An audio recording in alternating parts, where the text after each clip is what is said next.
싸우고 나면 사실 그 별것도 아니고 가지고 또 이러고 또 싸웠구나 우리가 뭐 이러면서 이제 그 얘기를 항상 이제 어떤 씬을 만들 때 이게 왜 비롯됐는지 솔직하게 좀 얘기를 많이 들었어요. 이 장면 사실 저희가 지난달에 싸웠거든요. 이러면서 이제 맥락들을 좀 말씀을 드려요. 그리고 그러면 이제 좀 이해가 아무래도 빠르니까요. 그래서 제 마음은 그때 그랬고 상대 마음은 그랬던 것 같다.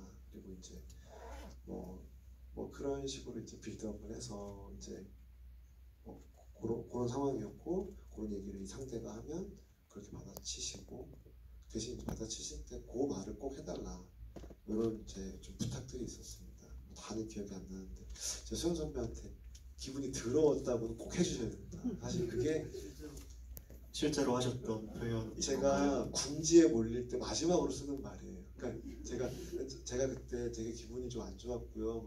제 마음을 잘 누군가 몰라줄 때 제가 요즘에는 안 쓰고 몇 년 동안 안 써본 것 같아요. 저 때는 저의 이제 마지막 하소연의 어떤 말일까. 제가 정말 기분이 더러웠다고요. 뭐 이런 말 있잖아요. 그러면 이제 그 말을 꼭 해달라고 부탁을 드렸던 기억이 있네요. 네, 알겠습니다. 구체적인 질문과 또 답변 감사드립니다. 다음 관객분 혹시 질문 있으실까요? 네, 중간에 회색 옷 입으신 관객분 부탁드리겠습니다. 네, 제가 지난주에 감독님 한국이 싫어서 집이 노원에서 하실 때 그때 한국이 싫어서 이제 관람했고 오늘 이제 저는 감독님 영화 두 번째로 이제 관람을 하는데 제가 느낀 것은 감독님의 개인적인 이야기, 일상에서의 이야기, 아주 미시적인 이야기들을 하시면서 그것뿐만이 아니라 의도하셨든지 의도 안 하셨든지 조금 사회적인 이야기들, 좀 큰 이야기들을 하고 계신 것 같아요. 이 영화가 2013년에 만들어졌다는 게 저는 지금 2024년에 같은 고민을 하고 있는 상황이고 또 제 주변의 친구들도 이러한 그런 아이를 낳을 문제에 대해서 신혼부부들이 참 고민을 하는데 이 영화를 만드실 때 조금 개인적인 이야기뿐만이 아니라 좀 이런 전체적인 좀 거시적인 것들을 의도하고 만드셨는지 그것이 좀 궁금했었습니다. 사실은 그런 확장성까지는 막 인식을 하지는 못했습니다.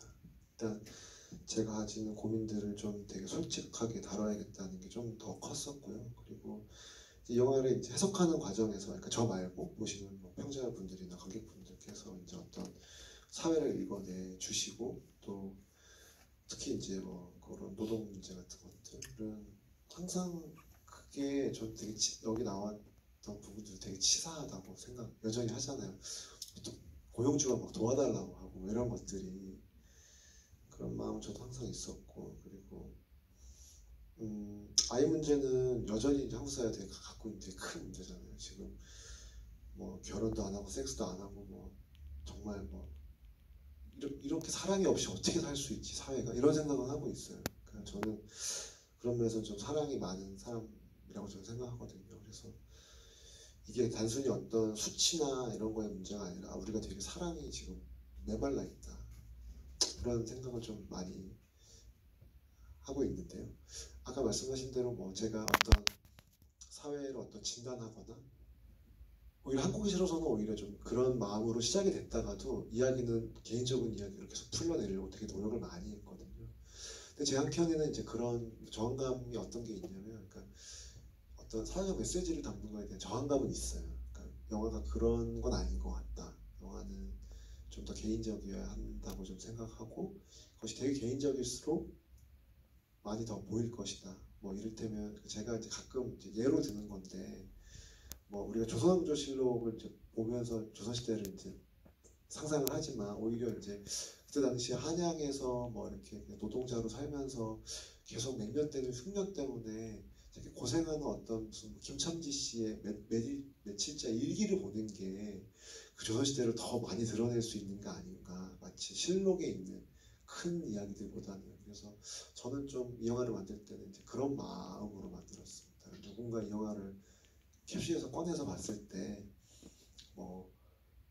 이야기는 부부 이야기지만 거의 실내에서 많이 이루어지지만 그냥 그때 당대의 어떤 이 영화에 담아있지 않는 풍경들을 좀 상상을 하면 좋겠다 이런 마음으로 만들었습니다. 맞습니다. 감독님의 그래서 초중기작이나 계속 뒤에 이어지는 작업들을 보면은 답변 초반에 그런 경량화라는 말씀 해주셨었잖아요. 이번 대화에서 그것이 가장 감독님의 스타일을 가장 잘 함축하는 단어가 아닌가라고 오늘 생각을 하게 되더라고요. 이야기가 간소할수록, 인물이 간소할수록, 그리고 작업 제반이 간소할수록 오히려 더 많은 것들이 우러나오는 그런 인상을 항상 받게 되는 것 같아서 네, 아마 말씀해주신 부분도 그런 미시사에서 거시사가 보이는 부분들도 그런 렌즈, 감독님의 렌즈를 통해서 보이지 않았을까 싶긴 합니다. 그럼 다음. 예.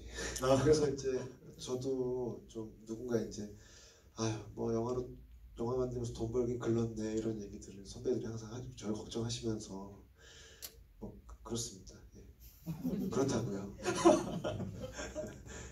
네 죄송합니다. 제가 좀 쓸데없는 얘기를 했네요. 아닙니다. 네. 네. 오늘도 영화 잘 봤고요. 오늘 근데 어제부터 말씀드리고 싶었는데 까먹고 집에 갔더라고요. 아까 우리 관객님들도 그렇고 저도 그 롱테이크 장면이라든지 이런 것들 굉장히 소화하기 힘든데 다 배우들이 해주셨잖아요. 그리고 아까 영화 속 대사 중에서도 그 감독 뭐 사실은 배우들이 다 해준 거잖아. 뭐 이런 얘기가 들어있는데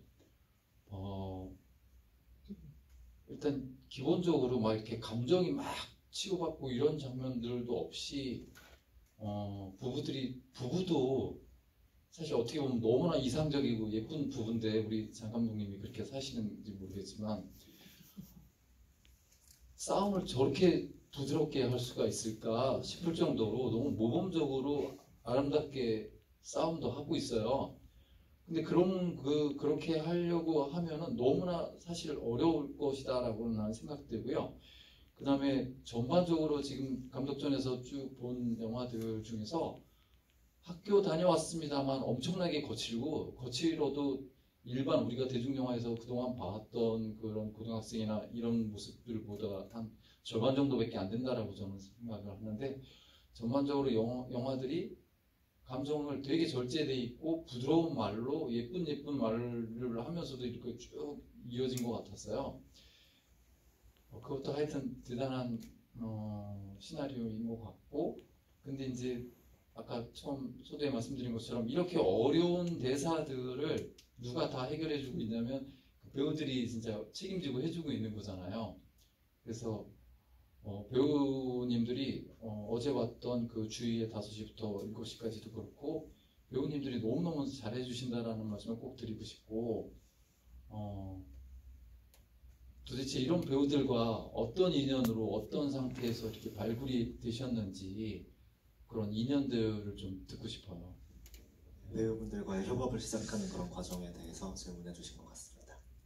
좋은 말씀 감사합니다. 그 앞선 답변 중에서 이제 병화 평론가 둘이 감독 험담하는 장면이 있었거든요. 그 장면 얘기해 주시는 겁니다. 뭐 저 감독 영화 배우가 다 하는 거 아니야? 뭐 이런 장면이 있었거든요. 그게 맞습니다. 제가 쓰면서 제가 저한테 한 말이었거든요. 그래서 일단 뭐 제가 발견한 건 아니고요. 그 배우들은 원래 그 자리에 계셨고요. 이제 영화들 보면서 저는 이제 목소리 좋은 배우들을 좀 좋아해요. 제 배우님들이 보면 다 그 보이스 컬러가 다 좋으세요. 요즘 말로 뭐 목소리 깡패라고 하잖아요. 김수현 배우, 김주영 배우, 새벽 씨도 그렇고 다 목소리가 좋은데 보통 동료 감독들 영화 이렇게 보면 영화 배우들 제 영화를 보고서도 또 누군가 또 캐스팅 하시겠죠. 저런 면이 있구나라고 해서 저도 이제 주로 전작들을 이제 많이 참고하는 편이고요. 그리고 이제 전작이 별로 없는 경우 그러니까 주로 연극만 주로 하셨거나 그리고 이제 영화 경험이 없으신 분들은 이제 인터뷰를 좀 길게 해요. 그냥 만나서 좀 어떤 사람인지 좀 많이 얘기를 많이 하는 편입니다. 그래서 이른바 오디션 같은 거를 보는 경우 별로 없어요. 그냥 주로 인터뷰를 하는 식이고요. 그리고 배우들은 이제 처음에는 좀 김주영 배우가 어제 오셔가지고 저한테 그런 얘기 하셨잖아요.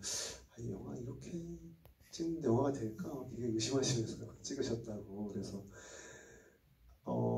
좀 그 시행착오는 좀 겪게 되는 것 같아요. 이게 이제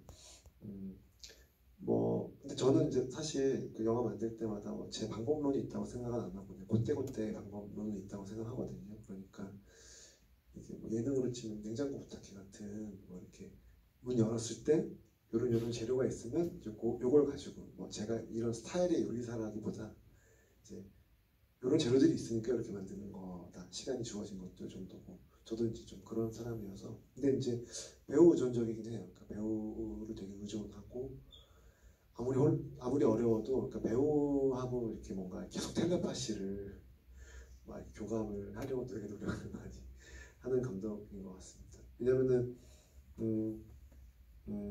다른 거는 도와주기 되게 어려운데 배우는 도와줄 수 있거든요. 그래서 배우 의존형 감독이라고 저는 생각이 듭니다. 저 스스로. 배우를 도와줄 수 있다는 건 어떤 연기적인 디렉팅의 과정이 조금 더 잘 가다할 수 있다는 뜻이실까요? 다른 기술적인 면들보다? 배우님하고 저하고만 정신을 딱 차려서 이렇게 접속을 이렇게 하면 헤쳐나가지더라고요. 그래서 그런 경험이 되게 많아가지고 최근에도 이제 제가 시리즈물 제 신현빈 배우님 슬기로운 생활하고 이런 거 나오신 현빈 배우하고 이제 되게 어려운 상황이었는데 제가 마치 저 혼자만 되게 빠져가지고 저하고 교감을 하셔야 돼요. 그랬더니 저는 다 교감됐고 전 준비됐어요. 이러면서 되게 저를 안심시키면서 되게 어려운 장면을 찍었던 몇 번의 경험들이 있거든요. 주영 씨도 그렇고 그런 배우님들하고 좀 그런 방식인 것 같습니다. 네, 말씀 감사드립니다. 네, 이제 저희 준비한 시간이 다 돼서 관객분의 짧은 질문 마지막으로 하나만 부탁드려보도록 하겠습니다. 네,